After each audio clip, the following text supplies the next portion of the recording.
Hello, I'm Kevin Dietz, and welcome to a special edition of Facebook Live. We are going to do something really interesting today, something I don't think I've ever seen before, and something we'd never be able to do just on our television station alone, because we have sat down with two ex-police officers, David Hansberry and Brian Watson. If you've been watching the news lately, you may have seen this story. These are two narcotics officers from Detroit who were charged with 10 crimes of stealing money and drugs from narcotics dealers in the city of Detroit while they were on the job.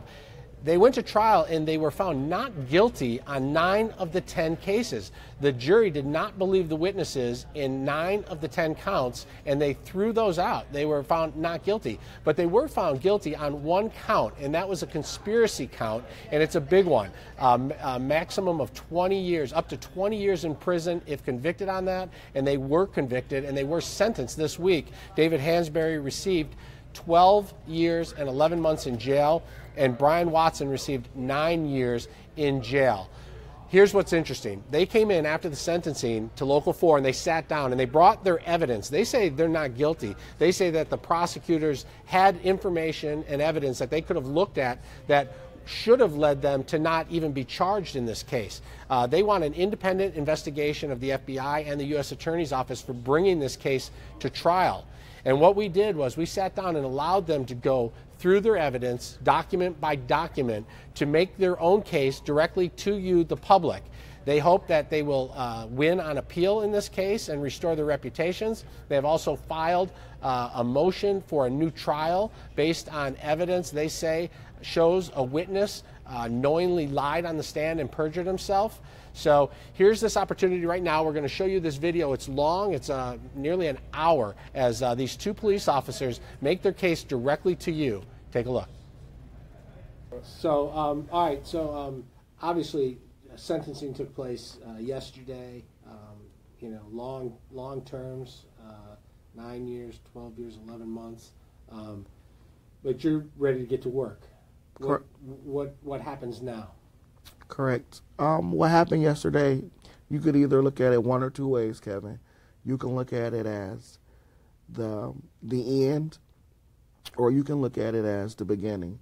I look at it as the beginning. I look at it as an opportunity to shed some light on things that may be happening in the United States Attorney's Office that need to be corrected. It may need some oversight.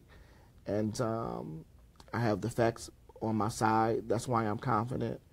That's why I can hold my head proud. That's why I'm not walking around devastated and, you know, in a state of depression, because I have facts, and facts are stubborn things, and I'm ready to get to work now. You know, I was kind of silent, so to speak, while the trial was going on. You know, didn't want to disrespect the court in any way or disrespect the system in any way. But now that I've been sentenced, I'm ready to talk to the media and get the facts out to the people. You know, I don't want to use inflammatory words like corrupt and illegal and things like that, because I'm not trying to draw emotion out of this. I want the facts to be presented, and the people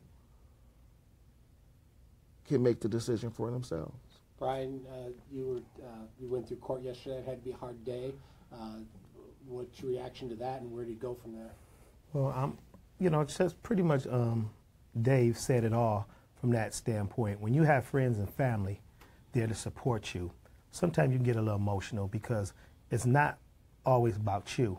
You know, it's about the friends, your loved ones that support you and believe in you. And as you see, a lot of people were scrutinized for believing us, prosecutors, and if you had a professional career, you know, I thought that hurt me a lot to see good people, you know, Prosecutor Buckley and Kim Worthy, and I don't know if James Craig was involved in that, but just to see people not support their people, it was just disingenuous to say, hey, you work in this guy and you believe in this guy, and that the government tells you this is a bad guy, so therefore if you don't buy into their narrative, then, you know, it's just not right. It wasn't right. I feel for those guys.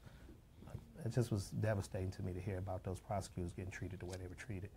And now you ready to fight? Well, I'm ready to fight. You know, I'm a strong-willed person. My faith is strong. I think we have a good team. And I'm just ready to, to tell our story, the part that we couldn't. We respected the, Judge Murphy's courtroom. We respected the legal system. We waited our turn. We had a lot to say for a long time, and we just was patient. And it was hard, but we feel like now that the situation has come to an end from the government standpoint, we were sentenced, then we feel like we can say what we want to say without bumping anybody's head or just any type of way to say that we were disrespectful. I think we've earned the right for the community to see who we are as men, as former police officers, as fathers, and just to show them that we're not the monsters, the dialogue that was used against us. I mean, dirty cop, ex-cop. Well, that's hurtful for your friends and family. I just wanted to add a little bit. I've coached youth football for almost 15 years, and I was blessed to have some of the most talented student athletes, coaching them from the age of 5 and watching that my beginning class now play collegiate. I have kids in the Big Ten and the MAC and student athletes in Florida, and their parents looked up to me, and the kids looked up to me, and it was special that I got some phone calls from some of those kids saying, "Coach, we believe in you, and we know that you're a good person." So, it makes you feel good no matter how much you see in the press when a kid reaches back to you and tell you, "I believe in you and thank you for what you've done for me." I just think I owe it to them to let our story be told. So let's tell the story. What do people need to know? I think first and foremost what people need to understand is this was a problematic case. It was not I saw a piece yesterday, and in a press release they said they had a mountain of evidence. Well, they had a mountain of evidence, and out of that mountain of evidence, they were only successful in getting one conviction. So not to be cliche, but that sounds like a mountain turned into a molehill to me. So I think that's the first thing, that is disingenuous to say that we had this big investigation and, we had this overwhelming amount of evidence. The facts are, the overwhelming amount of the evidence was rejected. The last count was confirmed, or we were convicted on the last count by a jury that was hung, that was tired, that was visibly upset with each other. And if they would have had all of the facts, not the emotional and the conscious shocking comments of crooked cop, $1 million theft, he drove nice cars, he spent too much money. Those are things to get to people's emotion and to draw a response and anger. They wanted to make people angry that a police officer drove a nice car, angry that a police officer is dirty, angry that a police officer would sell drugs. Those are things that are repulsive, I believe, in anybody's moral makeup or moral compass. And those are the things that the prosecutor relied upon to get this conviction. What's problematic about the behavior of the prosecutor in this case, and I won't mention names because, like I said, I'm not in this to be vindictive. The facts will speak for itself, and I'm sure, Kevin, you'll look into this further. The prosecutor team that was involved in this case withheld crucial evidence.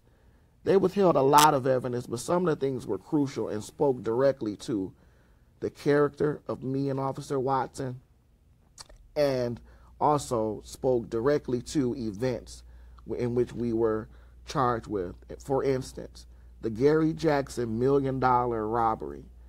That is a farce. It's just a farce. It's a fabricated story that was told by a man with a reputation for suborning, conspiring, and carrying out witness tampering and perjury. The government knows this. It was on the record. It was in the evidence that they provided us.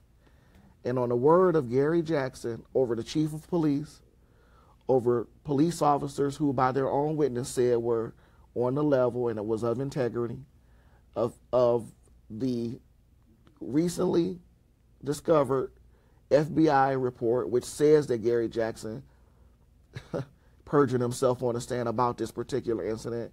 In the face of all those things, the prosecution team still sought after a conviction and sought after an enhancement to get me and Officer Watson the sentences we got. Those are problems. You know, those are problems. They're misconduct problems, and they're borderline, you know, criminal. Do you think you'll get a new trial because of the Gary Jackson tape? I'm not sure. I'm not sure if I will get a new trial because of the Gary Jackson tapes. I think that it is evident and obvious, it's clearly in the record, that Special Agent Michael Fitzgerald was the officer in charge of the case. You were in court yesterday. He was present. His presence was placed on the record. You've had an opportunity to read the FBI report. The FBI report is clear that Gary Jackson denied saying these things in court, and he even denied that he failed to authenticate his own voice. And Special Agent Fitzgerald took a look back into his witness's own testimony. And Special Agent Fitzgerald's report says that is Gary Jackson on the tape. And he attaches a transcript, Kevin, of exactly the line of questioning that my attorney, Michael Harrison, asked him. And he said, no, I never had that line of questioning. You heard the recording, you have the recording. And not to belabor the issue, if you play the recording, Kevin, the people can decide. The people will hear it, and they will decide. I know what my opinion is. I know what other people's opinion is. But I think any prudent citizen who listens to that tape and hear it, it would be clear what Gary Jackson did. And if the jury, most importantly, would have had an opportunity to hear it, I don't think me and Officer Watson would be sitting here doing this interview. Because if we are the type of men that have the character to turn in all of $2.1 million, then we obviously are the type of men of character to not get involved in criminal activity of lesser seizures than that. Officer Watson, how important is it that Gary Jackson said on the stand that this isn't me on the tape, and it is him on the tape? What does that say about his credibility, and how important is that to the case? Well, I mean, very important. You know, it was an opportunity lost by the defense team. We had a legal right for the jury to hear this evidence. I felt we had a good jury. I felt they made the right decision. I have a lot of respect for them, and I just think if they was armed with more information, like Dave said, the outcome would have been a lot different. You brought some documents. What do you want us to see? Correct. These are documents, and basically these are some of the important keynote things of the case that were omitted, that would have created doubt. You know, that's the narrative. That's the theory when you are in a defense position. You know, I've been a police officer my whole life, so I always was a pursuer. You know, I always was on the prosecution team. But going through this process, it made me realize that you need to establish doubt. Doubt less than beyond reasonable. And that is the job of the defense team. And the FBI strategically, these are reports that were all done and were all in DPD system. If you take a look at them, as you can see, these are all DPD letterheads, they're CRISNet reports, they're inter-office memorandums. These are all things that were available to the government if they would have did a dump of my profile, which I would deduce that they did based on that, on the amount of reports that they presented for the prosecution. And then I won't talk about all of these documents, but just some and few that are blatant that stands out to me. Excuse me, Brian. You heard the prosecutor team yesterday talk about an individual named Lamont Calhoun and how his conduct should be substantiated, and he was a great witness for the government. Well, without retrying the case for the entire public, Lamont Calhoun was allowed to get on the stand, Kevin, and say, without being questioned, that he offered Brian Watson a $15,000 bribe, and Officer Watson took that bribe. I hold before me a Detroit Police Department CRISNet report from 2010. Okay, the CRISNet is a record management system that can't be tampered with. There's no way that Brian Watson can return into the CRISNet system on a suspended status and doctor up or make a report from the year of 2010. I won't read this report, but in this report, Officer Watson comes back and he writes a report and he reports to his supervisor that Lamont Calhoun offered him that bribe and that he turned it down. This report was sent up to a supervisor and approved by a supervisor. The document speaks for itself. I believe you have a copy of this. These are the things that if presented before the jury, or if the FBI did not omit, would tell the people the character of Officer Watson. He could have taken $15,000. But the fact is he did not. And the fact is he came back to the police station, wrote a report, sent it up to his supervisor, and his supervisor approved it. What happens to this report after that is not up to Brian Watson. His supervisor's job is to get this in the right hands and the right detective to go after Lamont Calhoun for prosecution of this matter. But he, for all exact purposes, he did his job. And Kevin, that is the story. That is the tale of the tape with this case. Undercover officers appear to be street-like and criminal-like. But what separates us is we go back and do the right things and are transparent. It is the nature of the work. You have to appear menacing. You have to appear that you are drug-like. Those people have to see a little bit of you in them, or else they won't tell on their best friend or their cousin or their brother or their husband or their wives. They won't do it. And you went back and told Internal Affairs or filled out reports like this in all of these cases? In every single case we documented. When it comes to Gary Jackson and the recording that was made such to do of, this is the disadvantage that Judge Murphy had. Judge Murphy had the recording, but there is a police report that was omitted, and I believe you have it, I don't have it in front of me, that when we got back to the station, Officer Watson prepared a police report. And in that police report, we talked about the strategy, the subterfuge that was being used on Gary Jackson, the reasons why, because we thought that he was going to steal 100 kilos of cocaine and kill the supplier. That was information we received from a source. So we went and we interviewed him. You hear a tape and a layman hears, oh, those are dirty police officers, and listen to how they're talking. But a trained professional in the undercover world hears an interrogation. They hear an interview. They hear us getting information out of them. And that's substantiated not just by my words, it's substantiated by action. You heard me tell the judge, and the judge nodded his head in agreement. Correct me if I'm wrong.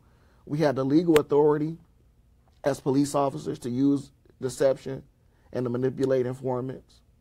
We had the legal right to have that conversation and authority based on our assignment at the Narcotics Conspiracy Unit.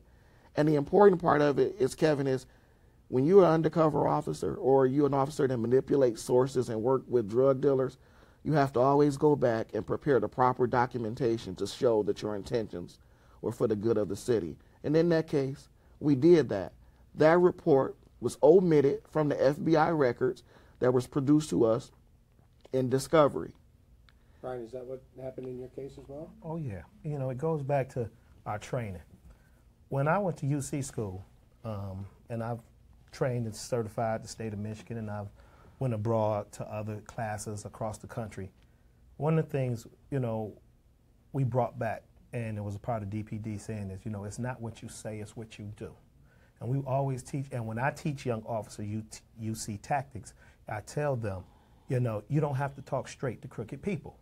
And if you heard a conversation between me and anybody, any one of my sources, the language that I would use is not necessarily language that I speak to my children with or yourself.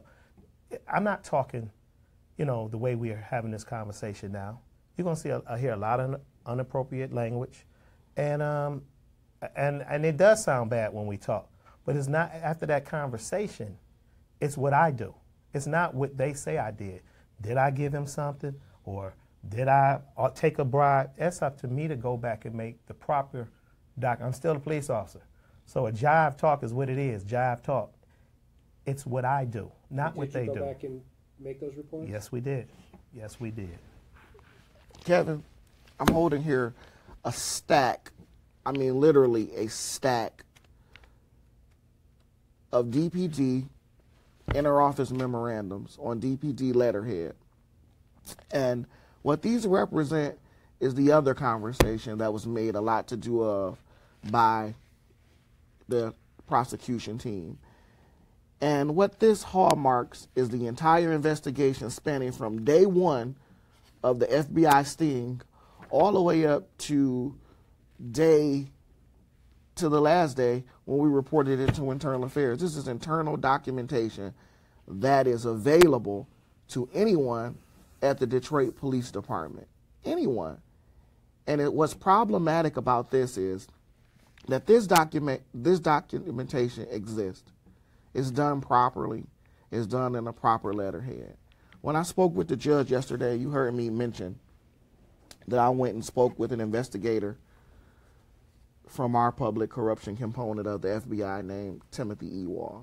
What is alarming in this case is that he prepared a report about the meeting, which served the narrative of the investigation, and it makes very minimal mention of what was going on with Arthur Lavelles and what I reported to him. He did put some things in there, but he made very minimal mention. What's alarming about this report, Kevin, is that there's no supervisor signature on it. Show Jason.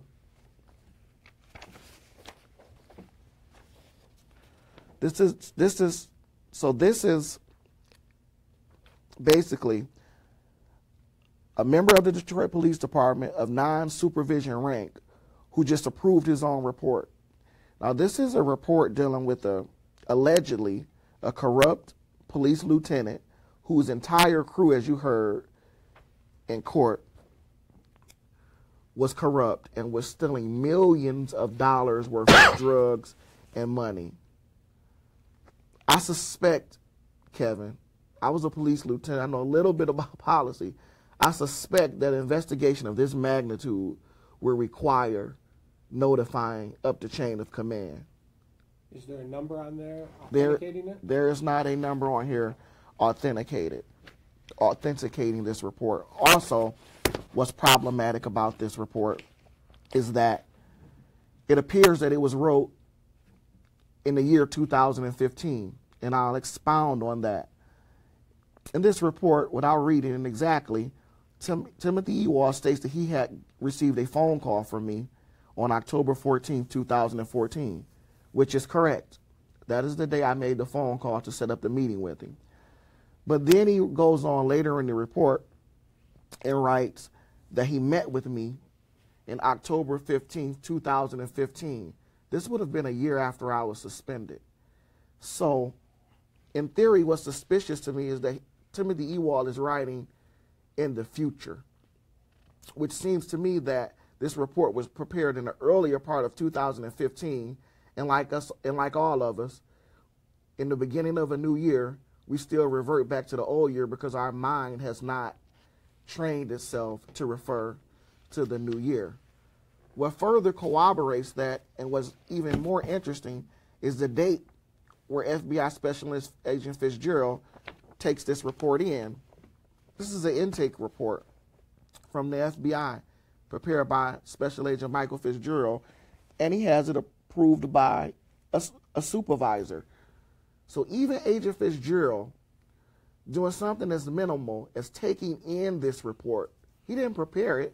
He just took it in from an outside agency, had a supervisor review his work and review the fact that he took in a report. You believe the U.S. Attorney's Office should have looked at this and said, these guys should not be charged? I believe the U.S. Attorney's Office, this should have raised a flag. This report was not turned in until February 25th of 2015. That's almost, we're talking 5.5 months later.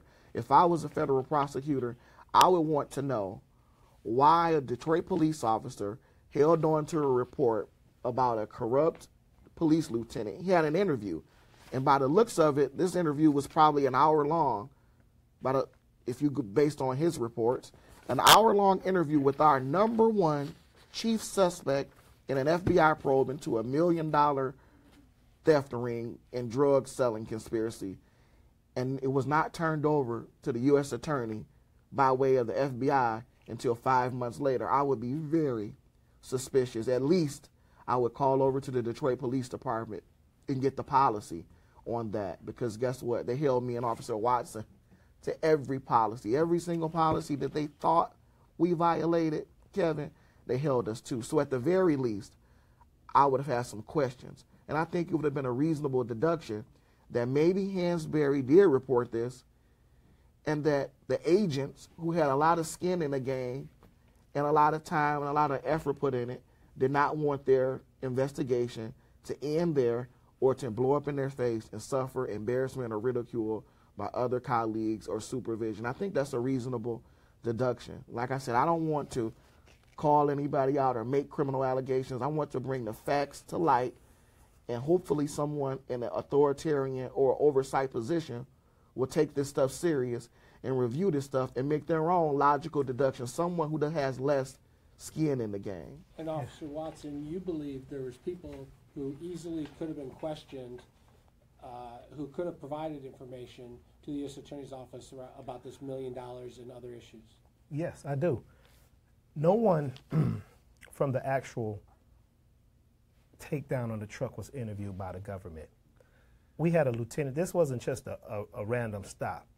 We had an ops plan. This was staged. We were waiting for this load and this information for a couple of times. We set up and it didn't happen.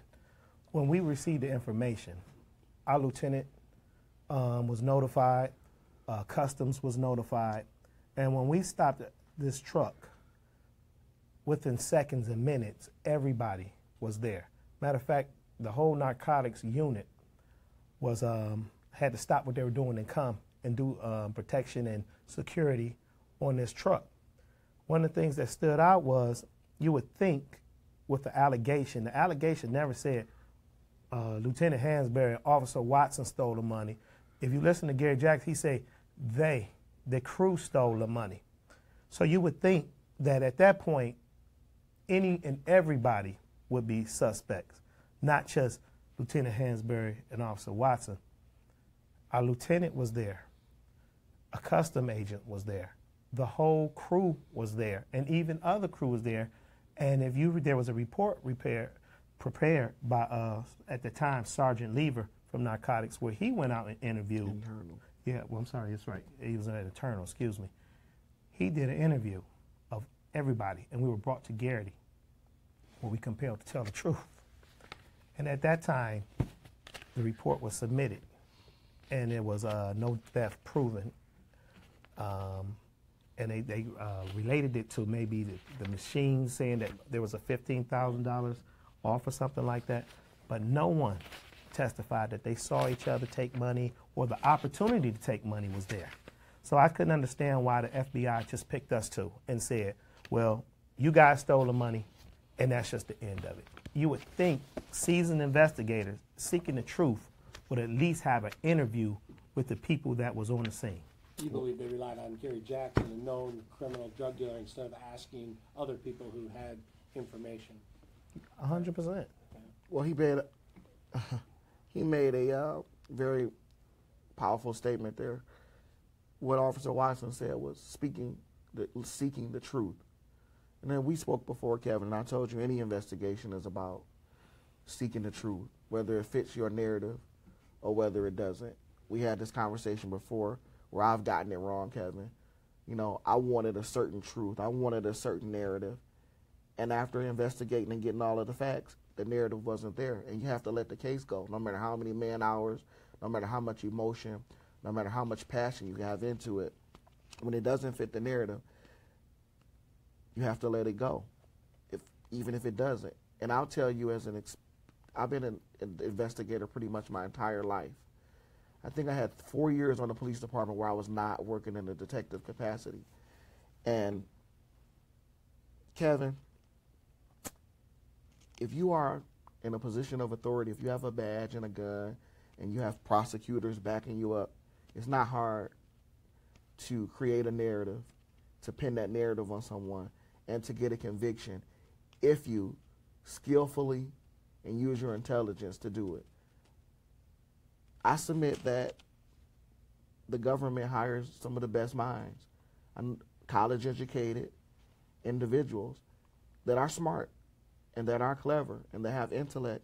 And it scares me to think instead of using that intellect for good or to get to the truth, they use it to create a movie, to create a narrative.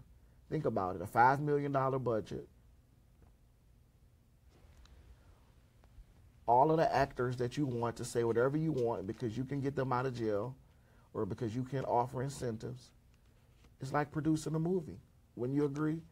And you can produce and put on whatever you want for a jury. This is the Internal Affairs report in question. Just to name a few. If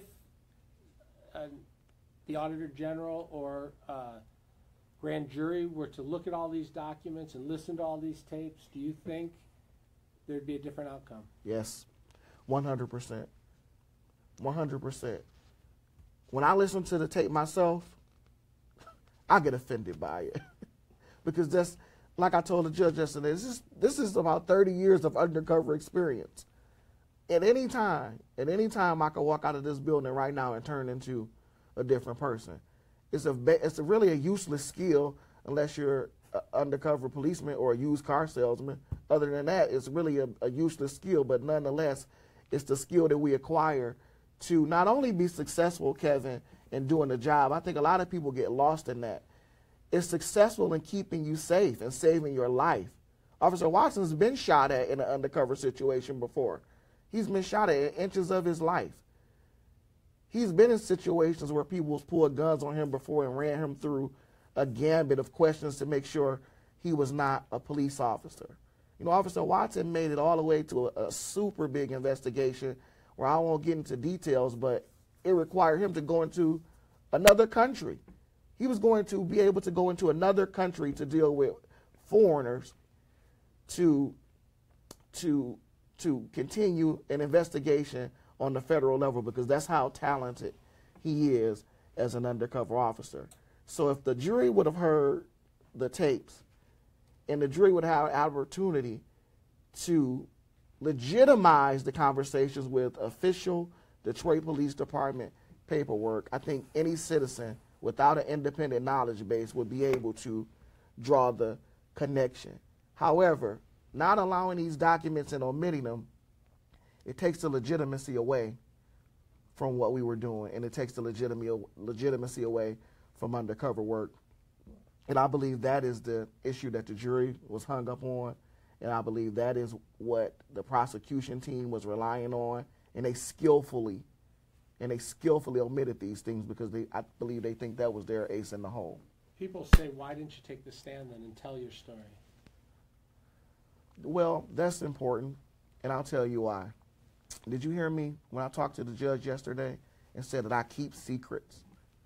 I keep secrets from all of those people that got on the stand and was trying to ruin my life and ruin my reputation. I have secrets of people who they informed on, and I'm not talking about the guy around the corner. I'm talking about their cousin, their son-in-law, their brother-in-law, their mothers, their wives. These people will tell on anybody. They will eat their own to get out of trouble. And quite frankly, Kevin, as I represented myself as a law enforcement professional in that courtroom, if the people of the city of Detroit knew half of the information I knew about who informed on who told on who, why this person is in prison for this reason, it would be a bloodbath. It would be a bloodbath. It would have been one of the bloodiest years in the history of the city of Detroit. I relied upon my lawyers and cross-examination to tell my story. Maybe it was a mistake, maybe it wasn't, but it was a decision I made at the time, and on my conscience, I didn't want a bloodbath running through the city, 400 to 500 people killed, and that's no exaggeration. I've done this work for 10 years. I know where all of the secrets are buried. Every drug dealer who's ever worked with me, who's ever informed on somebody, these are dangerous people. Gary Jackson is a dangerous person. They have no problem with killing. It goes with the territory. It's part of the territory. If I would have took that stand and I would have been asked questions. The judge was going to make me answer them. I wouldn't have a chance to say, Honor, I don't want to answer that question because somebody would kill.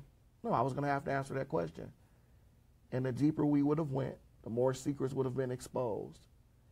And it's a creed that we live by. We live by creed in the narcotics division.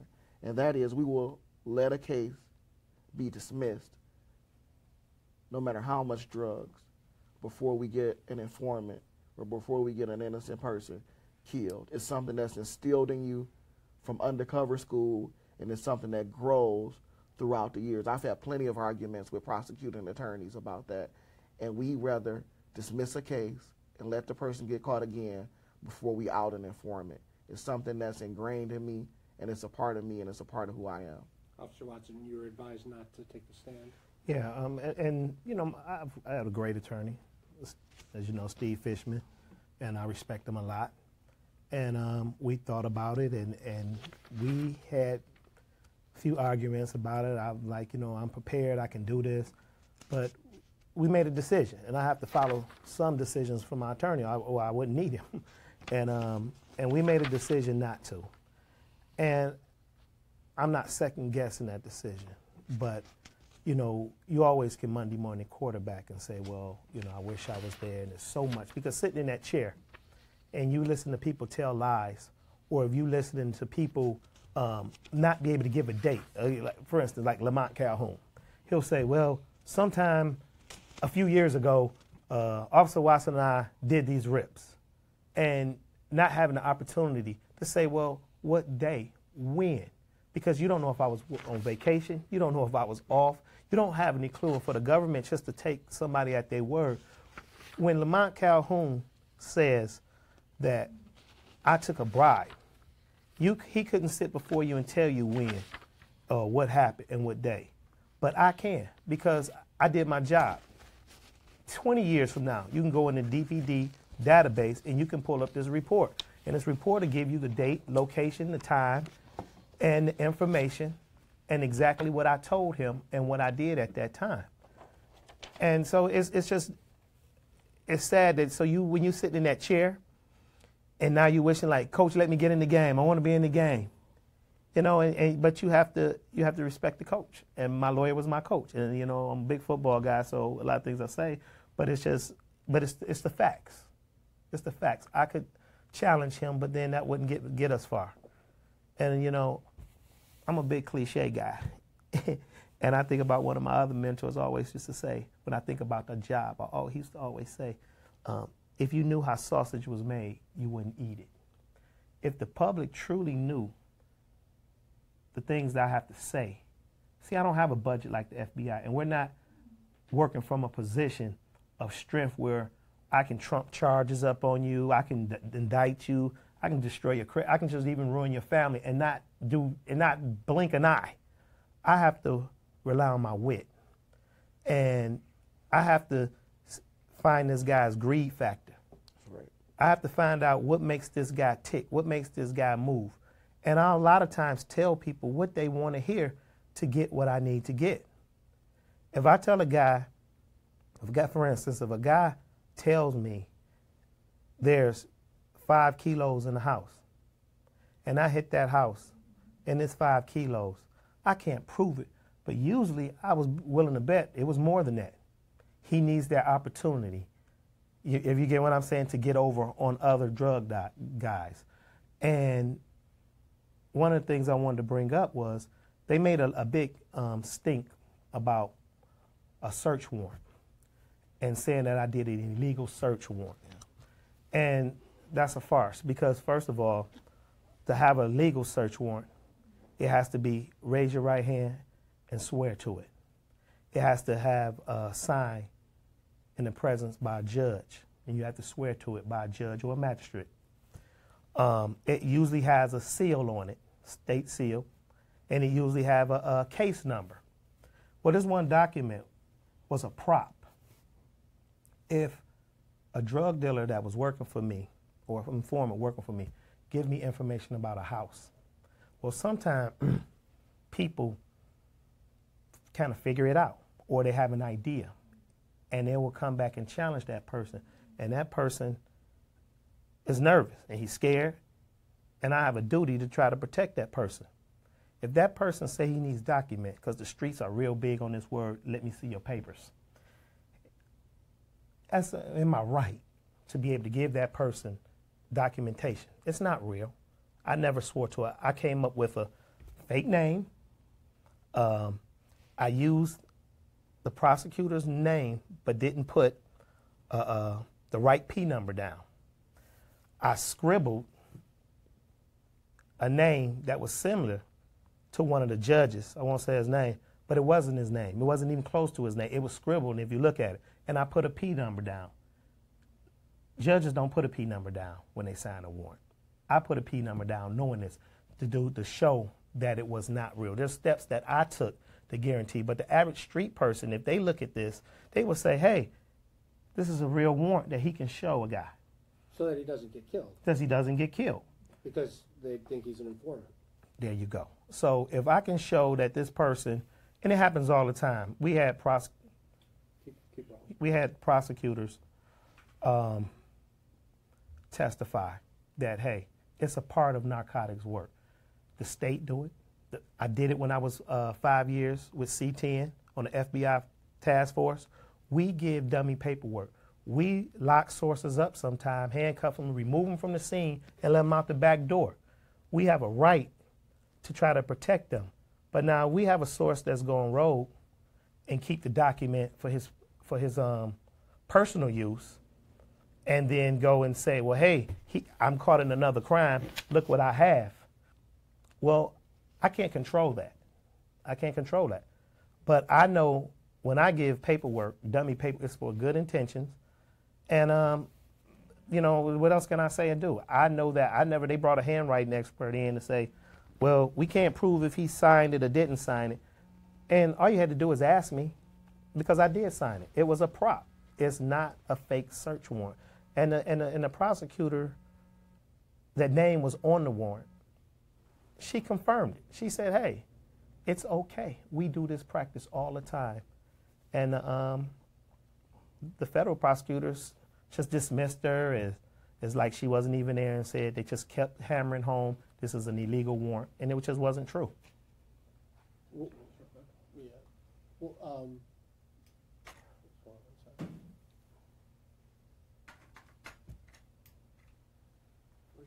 okay, so what do you want people to know? And this is going to be an ongoing story, obviously, because you're going to try and get a new trial and an appeal. There's going to be lots of opportunities. But what else that you haven't said do you need people to know today? First and foremost, what I want people to know is me and Officer Watson did our job. There's some misnomers out there that need to be cleared up. Flipping a suspect, okay? It's the street terminology, meaning someone's going to provide cooperation for consideration in their case, which oftentimes, Kevin, leads to them not being charged at all. There's testimony in our trial from the ex-Wayne County Major Drug Unit Prosecutor, Your Honor, Kevin, that this is a legal practice. I'm sure you're aware of it, Kevin. Everyone does it. The FBI, the DEA, the ATF, the state police, task forces, the Detroit police, all over the country. This is a well-known, respected, and legitimate police practice.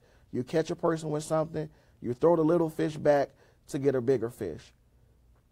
It was represented throughout this whole entire case that because we let drug dealers go and they told on bigger drug dealers that was some form of extortion. That is untrue, and I take offense to that. That is legitimate police practice that's recognized all over the country that we did, and the FBI saw an opportunity to delegitimize it, and that is not true. There's another thing that is very important for people to know. Every police officer in every faction of their line of work encounters some scrutiny or allegations. If you're a homicide detective, your scrutiny, your allegation is you beat, you coerce, and you force confessions out of people. If you work vice, your scrutiny and your allegation is that you really touched a prostitute, or you allowed her to perform an act on you before the operation was taken down. If you're a traffic ticket guy, if you're a white traffic ticket person in the city of Detroit, you're a racist. This guy wrote me a ticket because he's racist. If you're black, and you pull up, if you're African American and you pull over a car, he pulled this car over and stopped me and gave me a ticket because he wanted my phone number. Because I was driving a nice car and he was jealous. When you're a narcotics officer, the game is the same. Narcotics officers steal and give drugs to informants. That is a typical allegation to discredit the police officer in preparing for a defense for court. It's age old. It's been around since the beginning of time. Informants sell drugs. That is the inconvenient truth. When you develop an informant, Kevin, if he wasn't in the streets, if he wasn't still busy, if he wasn't doing the things that he needed to do to go to places you couldn't go, he would be rendered useless. He would not know as much as you knew sitting behind your desk. That is the truth. And when they get caught selling drugs or doing things, the first thing they say is they exaggerate. Not that I'm an informant for the Detroit Police Department, but I sell drugs for the Detroit Police Department. It's been around since narcotic work has happened. You want people to believe that they would do all of this, the government would do this to you two honest officers just to make a case? I don't believe the government wanted to do this to just us two officers to make a case. I believe the government believed the story of Gary Jackson and Arthur Lavelles. Two experienced, one is an experienced policeman who's trained in deception, who worked on an FBI task force. Gary Jackson is nothing less than a criminal mastermind.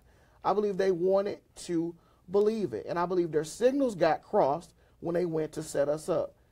The government, listen, I've been doing investigations a long time. Nobody wants to do a historical 5-year case that's super complicated, that costs millions of dollars. The government wanted Officer Watson and myself, in short, to steal a car full of drugs. And that is what was presented before us by the government. Come steal a car full of drugs on behalf of Gary Jackson.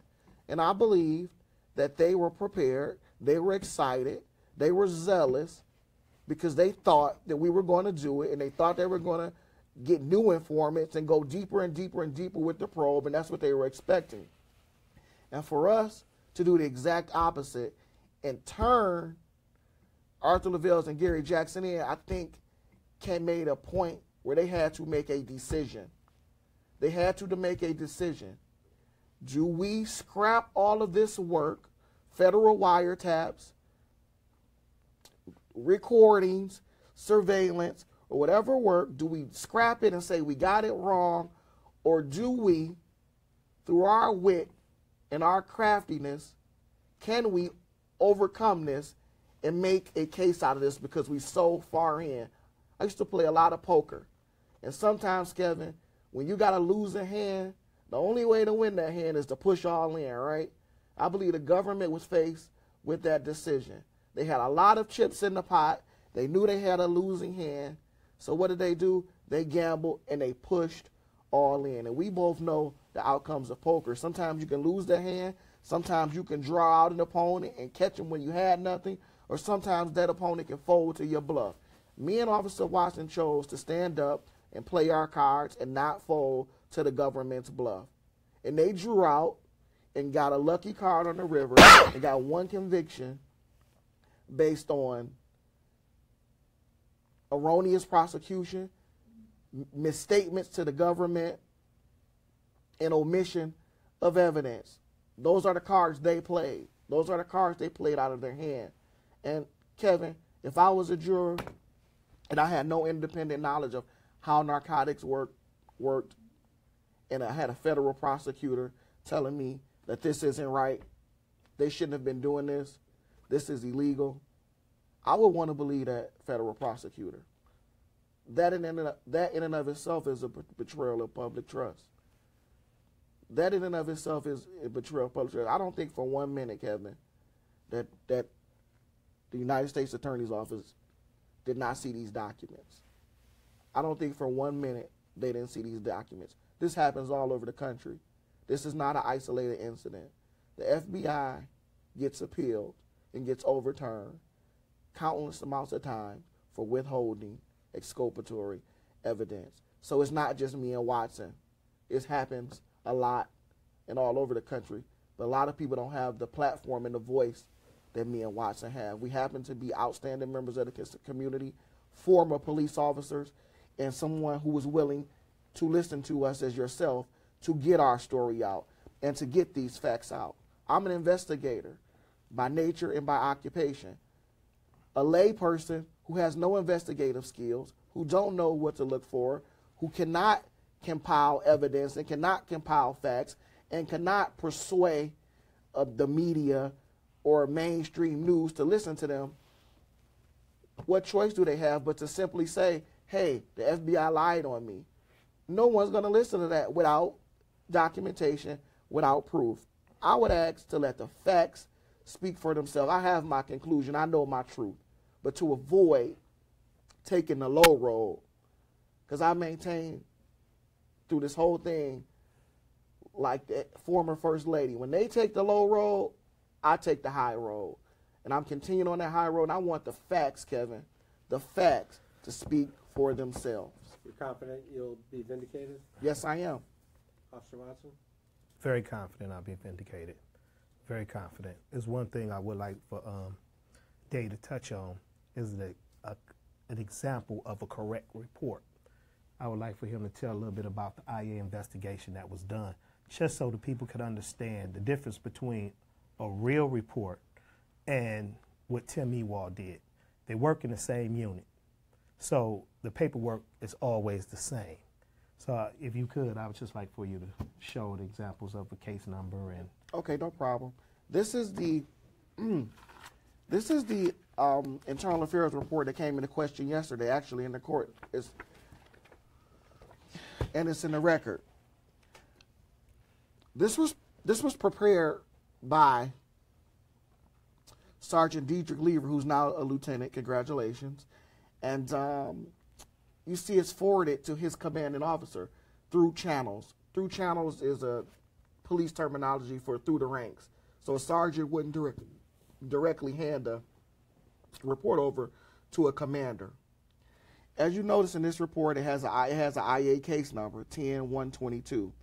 It has the allegation, which is larceny. But what's most important about this report, and what you'll find interesting, is these reports, DPD 568, unless you have a special clearance and a administrative clearance to manipulate the times and the programs of a specific computer, which I imagine probably 5 people in the police department have, they self-authenticate. And what that means is whatever day you print this is what comes out on the form. Okay? That is demonstrated by that this report was completed August 25th, 2010. Whenever this report was retrieved by the FBI was at least we know after the date of April 15, 2015. So this report was done 5 years before it was printed. So it self-authenticates the exact date in which it was printed. So you can't go back and cover your tracks with a report if you've done something improper. The report that Timothy Waugh used is this is not the same report, but it's a similar version. Looks like just basically a Microsoft Word document that is created that has no self-authenticating measure, which a logical person can conclude this form was completed in this manner because it was done 6 months after the fact. Also, I think the biggest indication of that is, Kevin, is really common sense. I know as a sergeant and as a lieutenant, nobody could bring me a report that they did 6 months ago and I would sign it. So I signed it myself and just turned it over directly to the FBI. Now we'll move into that, indicators of that. As you see, Dietrich Lever is a sergeant at this time. Now he's a lieutenant. He was of sufficient enough rank where he could approve some reports because he has a supervisor capacity.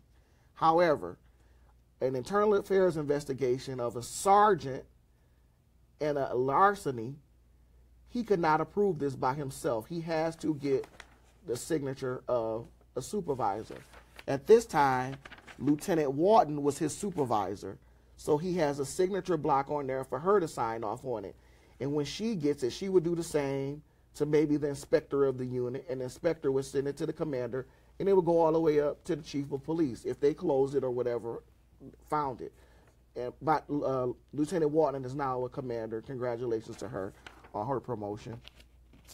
Timothy E. Waugh's reports are missing all of that. All of that. And I believe that in and of itself is very telling. And something that came to mind while we're talking about all of these reports, I think that is important for the public to know. And these are all facts that you can follow up on. I'm only going to present facts. Is our private investigator, Chuck Martell, who's here with us today, served a set of federal subpoenas on the Detroit Police Department. He was obstructed from the day he went to serve those subpoenas all the way out throughout the trial until it was time to put on a defense argument. And we did not receive one document from the Detroit Police Department, not one document that we asked for. This is an independent investigator that we hired. He's not a member of the Detroit Police Department. He has no bones to pick with the Detroit Police Department. Clients come in, they hire him to help with criminal defense work, and that's what he did. He received the subpoenas from our attorneys. He went and served them, and he received nothing but resistance for the entire time he was trying to get these subpoenas. Also, an interesting point is the Timothy E. Waugh report.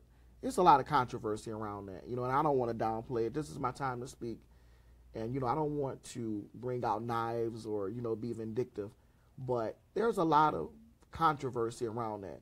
Shortly after Timothy E. Waugh submitted this report, he was questioned by the chief of police and assistant chief of police. To make a long story short, he refused to give them any information. He was ordered to a Garrity interview, and he was kicked out of the unit.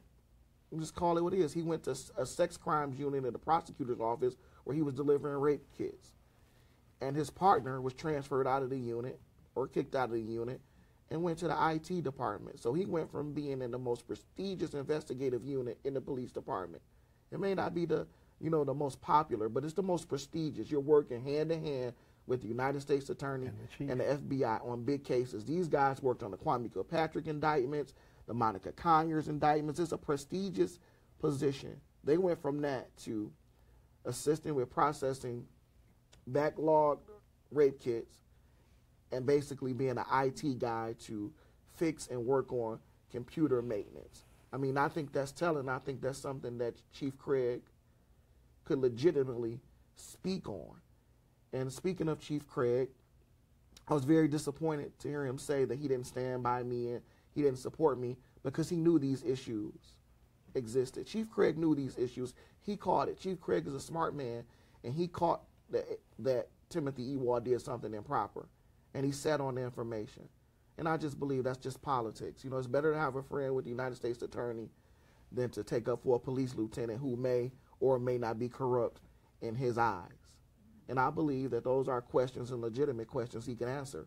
We sent our private detective to try to get an interview with him, and they refused to meet with the private investigator.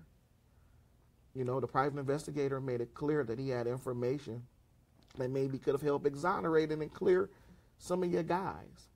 I've never been to the rank of the chief of police, but I've had men under my command. I was the second in command at the 12th precinct.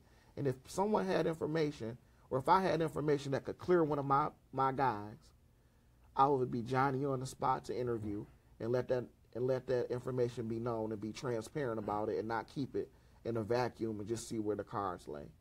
Final thoughts for today? My final thoughts for today is I think that the evidence will speak for itself. If we don't allow this story to die, if we put it out there, the right people will see it. The media is power. My famous saying is, you bring truth to power. The media wields great power in this country, and it's a right protected by the amendment for that purpose. That is why that right is in the amendment, to stop overall power and overall domination or dictatorship by the government. That's why that was written into the Bill of Rights. And I believe that if we stick with this story and we just follow the facts, no mudslinging, no calling people criminals, no calling people out names, no saying that they just wanted to, screw me over because I was you know, a young black guy. None of that stuff. None of that emotion-driven stuff. None of that outrage. Stick to the facts. The facts are stubborn. They are there. And I believe once people in power get to see these facts, things will change. Even Judge Murphy himself may have questions. A lot of this stuff Judge Murphy is not aware of because how they skillfully put the case on. So 90% of these things Judge Murphy did not know when he sentenced us and when he ruled not to throw the case out. He didn't know any of these things. So it's not his fault. You know, he was deceived. And I believe that once the truth gets out, that people will dig further. And the further you dig, the more truth you'll find. And I'm confident that this is just the beginning. You know, we plan on taking other measures. We plan on filing an official complaint with the Professional Accountability Unit, with the United States Attorney's Office and the FBI. So this is just the beginning. But we thought it was important to get it out fast and quick so people would know the truth and not only know the government's narrative. They heard the government's narrative for 3 years. We've been silent. We've been on defense. Now it's our time to play offense. Officer Watson? Yeah, first, you know, I'd like to thank, you know, my attorney, Steve Fishman. I'd like to thank our investigator, Chuck Martell, who did a great job. I'd like to thank you for giving us this opportunity to speak today. You know, I would like for people who don't know me to know, look, we hardworking police officer, lieutenant, and we served the city well. We had the lowest complaint record of any crew at narcotics. We've had the highest seizures of any crew at narcotics. I was able to, in my 23-year career, do 17 years at narcotics. And I've heard the prosecution just call me names and dirty cops and this, and, you know, like I said, we're going to stay on the high road. You know, when people want to win, they'll do whatever they can, they'll do whatever as long as they can sleep with it. And obviously, the government and Agent Fitzgerald, they was comfortable and did the things that they could do and sleep with it. But we just presenting facts. No mudslinging, no calling people out their names, just saying, hey, you are who you are and we are who we are. And time will reveal all things. Thank you, guys. To be continued. No. So there you have it. Brian Watson and David Hansberry making their case. They are appealing their convictions, and they are asking for a new trial. A very interesting opportunity right there to listen to them at length, where you can sort of read their body demeanor and facial expressions, get a little better perspective on what they have to tell you. So we will continue to cover this story, follow it through this early next week. We expect there will be a response from the U.S. Attorney's Office on the motion for a new trial and a decision by the judge on whether or not this case should have a new trial, or if these officers will stand with the conviction they have. They've been allowed to turn themselves into the Bureau of Prisons once they have found a safe prison for them to go to. That's probably going to take about 4 to 8 weeks. They'll be notified by the Bureau of Prisons, and then they will turn themselves in. Watson for a 9-year sentence and Hansberry for a 12-year, 11-month sentence. They hope to win an appeal and get out of prison and restore their names. Obviously, a lot to take in there, and we're going to continue to follow this story. Thanks for watching this special edition of Facebook Live. I'm Kevin Dietz.